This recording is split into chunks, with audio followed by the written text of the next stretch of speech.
Hey everyone, welcome back. My name is Susan, and in today's video, I am working on part 3 of my flip-flop journal.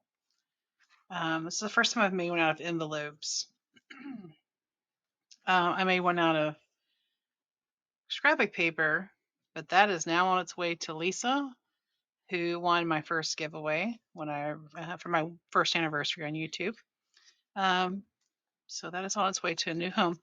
But what I've got going here, so I actually have spots for 6 signatures, but I'm not gonna, right now, I don't think I'm gonna put anything in this first spot. I'm contemplating that. But I will put one here, so that's 1, 2, and then you flip it over, you got 3, 4, and 5.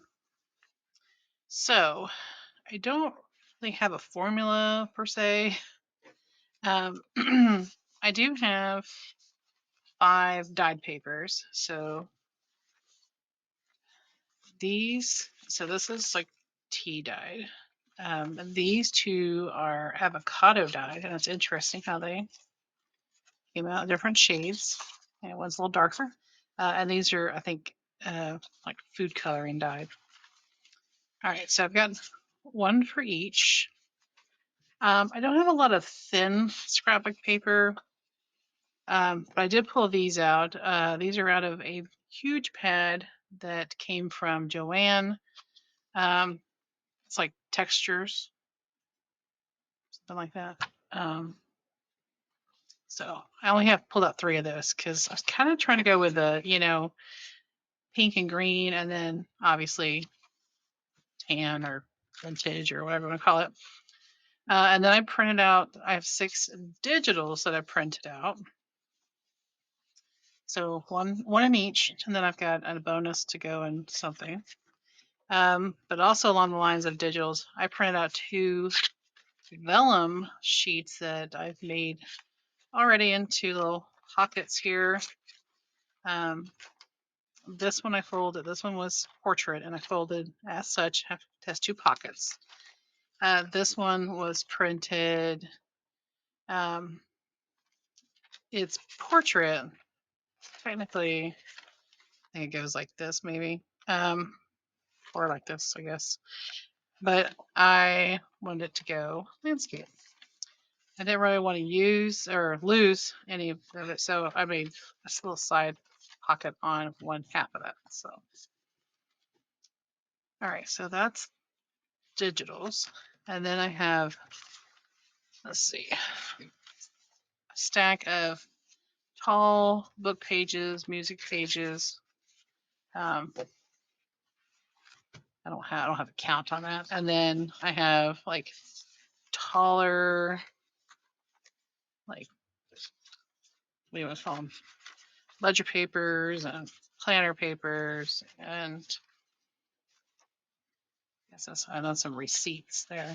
Those are in the taller department, and these are in the shorter department. So some book pages in there as well, and then some vintage notebook paper. And then some of these I just cut, excuse me, in half so that I can have, more than one of those. All right, and then I have this that I may try to incorporate in there somewhere. So we'll see. I've had this for a while. One of my first Etsy hauls, and I feel like it would fit in there, like in a centerpiece. So, what I'm gonna do is just put you on a little fast forward here with a little tune as I contemplate the order of which I put these together. I don't necessarily want to start with the dyed paper, but some of these are a little shorter. Well, some of these are the same height, so we'll see. Let's see how it goes. All right, so sit back, relax, enjoy some tunes, and let's get cracking.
All right, everyone. Well, I've learned some lessons. Number one, so when I first started junk journaling and got ready to make my first junk journal, I saw where people in some of their videos, I was getting some tips. They made the little grid to know where to put the holes.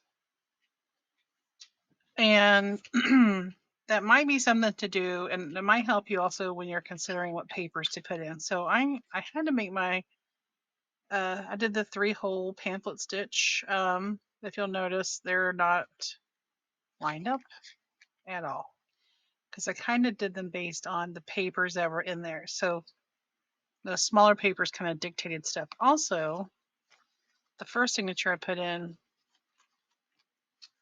I put it up. Actually, it's not the first one. Let's see, what is this? Okay, let's start from the beginning. Okay, I put the first one in. I think I did all right. And then here, that one went a little lower. And then that one was all right. And then you come back here. This one stuck out, so I had to trim it. And get ready to sneeze. Don't do it. And then that one was a little lower. So make the little grid. Make it the length of your whole journal. And then I would pre-punch your holes because it is a challenge with all the flip-flopping that it does to get it in there. Plus mine, is a little skewed with this right here, how it's shorter than the other. So I don't know if you go back to video number 1 and you'll see that that right there, that happens. But overall, I mean, I'm pleased with how it turned out. It's nice and chunky. I think each signature has like 8 pieces of paper, which is probably entirely too many. And I keep pulling it upside down. So then I see the print upside down. I get kind of upset. Yeah, so that was the first one. The first one was up high. There we go. But I mean, I'm happy with it. I also inked a lot of the papers when I was, finalizing them and stuff. So you didn't really see all that, but some of these digitals I inked up. Not too many of the papers that I pulled out of planners and books and stuff. Mostly just the digitals. Now this, I have that going that way so you could kind of add to that. But we'll come back and do some decorating. But my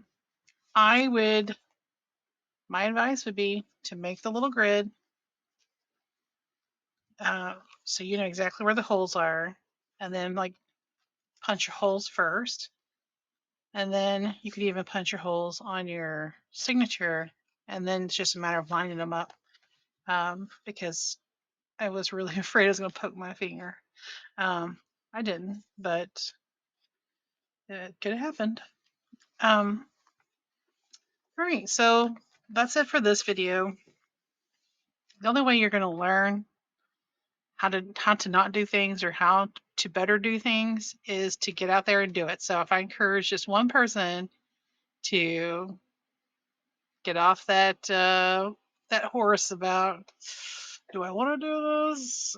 How do I start? Just start. Just start. That's the only way it's going to happen. That's the only way you're going to learn. I tell my students all the time, we learn from mistakes. So